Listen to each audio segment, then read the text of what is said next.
जिस श्री दरबार साहब पे, अमृतसर साहब पे रोज 2 लाख लोग नतमस्तक होते हैं, उनको मुफ्त खाना मिलता है, सबसे बड़ा दुनिया भर देश भर के लोग वहां पे जाते हैं, और जहां पे सारा दिन सरबत के भले की अरदास होती है, उसका तो आपने नाम तक नहीं लिया।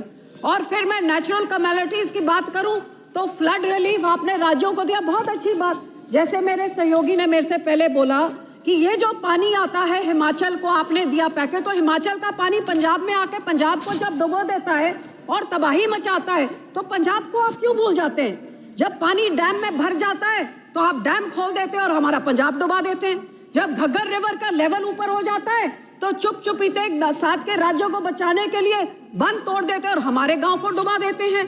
तो जब बाढ़ आती है तो उनको आपने दिया पैकेज, में उसका आपको आभार प्रकट करती हूँ, लेकिन हमारे राज्य के साथ क्या दुश्मनी है? क्या पंजाब के जनता, पंजाब के लोग, पंजाब के किसान, पंजाब का इंफ्रास्ट्रक्चर सरकार को मैटर नहीं करता? और हैरानी की बात सर, जब बाढ़ आती है तो पंजाब सफर करे, जब पानी की कमी हो जाती है तो फिर कांग्रेस हो, आम आदमी हो, भाजपा हो, सारे इकट्ठे होकर षड्यंत्र खेले कि एसवाईएल की नहर बनाइए ताकि पंजाब का पानी दूसरे राज्य को जाइए। तो जब पानी कम होता है तब तो हमारा पानी चुराना चाहते हैं, जब पानी उनमें ज्यादा हो जाता है तो पंजाब को फ्लड कर देते हैं। और सर आपको मैं ये भी बताना चाहती हूँ, तकरीबन 70 साल पहले इस सरकार ने, कांग्रेस सरकार ने रिपेरियन प्रिंसिपल्स के खिलाफ हमारा पानी राजस्थान को दे दिया और कहते थे 1 साल में उस पानी का कॉस्ट क्या होगा आपको डिसाइड करके मिले। 70 साल से आज तक डिसीजन नहीं हुए। तो जो पानी हमारा दूसरे राज्य को रिपेरियन प्रिंसिपल के अगेंस्ट जा रहा है, या उसको बंद किया जाए या हमें उसका पैसा दिया जाए, ये मैं आपसे आज मांग करती हूँ। सर दूसरा मैं ये भी आपसे मांग करती हूँ कि सेंट्रल ग्राउंड वाटर जो कह रहा है कि पंजाब के सारे ब्लॉक्स क्रिटिकल हो गए हैं, हमारे ट्यूब में, हमारे वेल्स में पानी नीचे जा रहा है। आज की रिपोर्ट तो ये भी है कि टॉक्सिसिटी इतनी हाई है कि पीने लायक नहीं है। तो ये सर हम लोग को तो मदद करनी चाहिए, और इस पूरे बजट में मदद की बात दूर, हमारा नाम तक नहीं लिख गया। हमें डिमांड करती हूँ कि पंजाब को भी दिया जाए। दूसरी सर मैं किसानों पे आना चाहती हूँ। 4 पिलर बोले थे, युवा, महिला, गरीब, किसान। किसानों को तो मैं बोलना नहीं चाहती, जो कितने किसान खुदकुशी कर चुके हैं, शहीद हो गए हैं, आज तक धरने में बैठे हुए हैं। लेकिन जो ये किसान हकी सरकार होती जो कहती थी 2022 तक हम किसान की आय दुगनी कर देंगे, तो मुझे इतना ही समझा दें कि 2022-23 में तो एग्रीकल्चर ग्रोथ 4.7 थी, तो फिर पिछले साल 1.4 क्यों रहेगी जिनकी पॉलिसीज इतनी अच्छी है? हकीकत यह है कि किसानों के ये दुश्मन हैं, किसानों के हिमैती नहीं हैं। आज हर एक तरह से महंगाई की मार देखिए। आज जो 8 साल पहले 40 किलो का बीज का एक बैग होता था, वो 800 से 1200 होता था, 2000 हो गया। डीएपी 3 गुना बढ़ गई कीमत, पोटैश 900 से 1700, जो लेबर का कॉस्ट होता था वो भी 3 गुना हो गया, जो हार्वेस्टिंग के लिए होता था वो भी 3 गुना हो गया, जो मशीनरी की रेंटल होती थी, डीजल आपने 47 से 90 कर दिया, तो वो आप सोच ले कहां तक। जहां किसान को रिलीफ देनी थी उसमें रिलीफ क्या दी? मनरेगा में 0 इंक्रीज। लोग सोचते थे आप बढ़ाएंगे, अमाउंट बढ़ाएंगे, दिन बढ़ाएंगे, 0। क्रॉप इंश्योरेंस क्रीप को -2.6% उसके अमाउंट में कटौती करी। यूरिया सब्सिडी में -7.4 की कटौती, न्यूट्रिएंट बेस्ड सब्सिडी में -25% कटौती, गरीब कल्याण योजना का बजट 3.3% घटा दिया, किसान सम्मान निधि का 10% घटा दिया।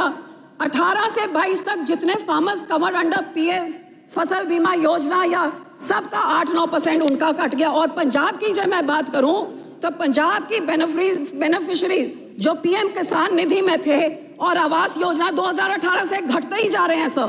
तो मैं ये कहना चाहती हूँ कि जो किसान देश का पेट भरता है, किसान सबसे ज्यादा जो योगदान पाता है, ये 80 करोड़ लोगों को जिनको आप फ्री राशन देते हैं, उस किसान के साथ आप दुश्मनी क्यों दिखा रहे हैं? मैं अपील करती हूँ सरकार को कि जो MSP legal guarantee Swaminathan commission की रेकमेंड C2+50% उसको लागू करें। मैं ये भी बेनती करती हूँ, सजेशन सब 2-4 सजेशन देती हूँ कि जब तक आप नहीं करते कम से कम भावांतर स्कीम लाइए जिसकी एमएसपी पे नहीं बिक रही हो, मिडल जो बीच का रह जाता है वो दे।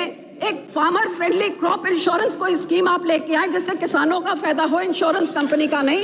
और जो किसान के जो इम्प्लीमेंट्स हैं, इन पे आप जीएसटी को खत्म करिए ताकि किसानों का कुछ फायदा हो, उनकी फल सब्जियां बचे, जिससे किसान की महंगा मानसून आ रहा है, टमाटर के रेट कहाँ चले जाएंगे। जी आप इम्प्लीमेंट्स में जीरो करें तो बहुत कुछ फायदा हो जाएगा। सर आखिर में पंजाब की इंडस्ट्री 7 की स्टेटों को टैक्स इंसेंटिव्स देके तबाह कर दिया, हमारी इंडस्ट्री भाग गई है।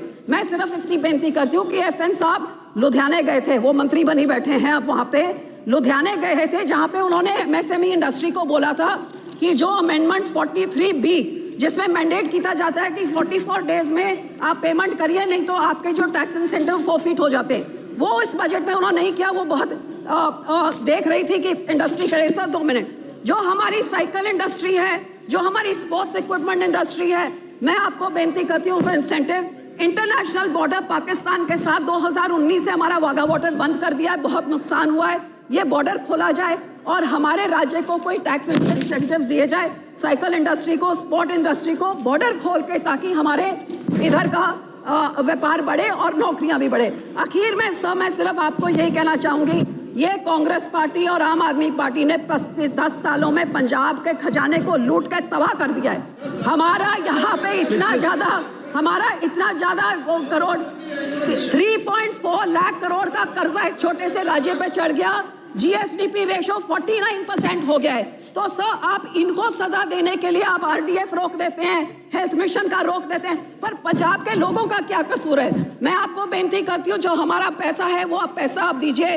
अनएम्प्लॉयमेंट रेट जो देश में उसका दुगना है, ड्रग अब्यूज से हमारा राज्य जूझ रहा है, और पंजाब में औरतों का तो ये हाल है कि कुपोषण वो भी बढ़ गया है, अनीमा भी बढ़ गया है, और आंगनवाड़ी के जो राशन मिलता है गरीब बच्चियों के लिए, लैक्टेटिंग मदर्स, प्रेग्नेंट मदर्स और बच्चों के लिए, वो इनकी सरकार ने, आम आदमी की जो सरकार वहां पे है, वो वेरका मिल्कफेड प्राइवेट आधारों से लेके प्राइवेट कॉन्ट्रैक्टर्स को देके सब स्टैंडर्ड चीजें लोगों को देके करोड़ों का घपला हो रहा है। तो सर पैसे ना रोकिए, इनको पिनलाइज करिए ताकि लोगों को उतना हक मिले।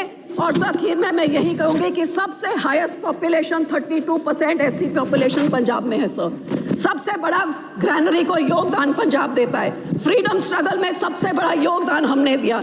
इस राज्य के मांगों को पूरी करके हमारे किसानों को हमारी चंडीगढ़ की राजधानी हमें दीजिए, हमारा पानी दूसरे राज्यों को जो आ रहा है उसको रोक के उसकी रॉयल्टी हमें दीजिए, नहीं तो वो सारे फैसले रिवोक करके हमारा पानी पंजाब पे रखिए। धन्यवाद जी, धन्यवाद करती हूँ, शुक्रिया। धन्यवाद। श्री धर्मवीर गांधी।